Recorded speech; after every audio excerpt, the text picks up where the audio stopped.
আবারও স্থবির চট্টগ্রাম সমুদ্র বন্দর। দ্বিতীয় দফায় ফের চলছে শ্রমিকদের অনির্দিষ্টকালের ধর্মঘট।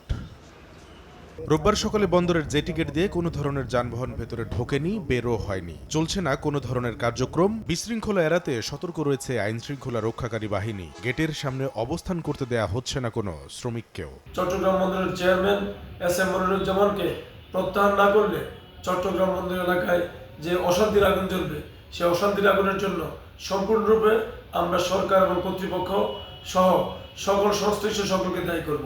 এমন প্রেক্ষাপটে দুপুরে সচিবালয়ে আমদানি রপ্তানির এই লাইফলাইনকে সচল রাখতে সরকারের কঠোর অবস্থানের কথা জানান নৌ উপদেষ্টা। বলেন, রমজানে 18 কোটি মানুষকে জিম্মি করতেই চট্টগ্রাম বন্দর অচল রাখার চেষ্টা করছে কতিপয় লোক। এ গ্রেড ক্লিংকারের কনফিডেন্স সিমেন্ট, বাংলাদেশের হৃদয় জুড়ে। আউটার অ্যাঙ্করেজে পড়ে আছে ছোলা, ডাল, তেল, 18 কোটি মানুষকে তারা জিম্মা রাখছে। এটা চলতে দেওয়া যায় না। Therefore the government has decided to go in hard line. যে কেউই হোক পোর্ট চালু রাখার ব্যাপারে প্রত্যক্ষ বা পরোক্ষভাবে কোনো কিছু করছে, তাহলে তাকে ধরা হবে।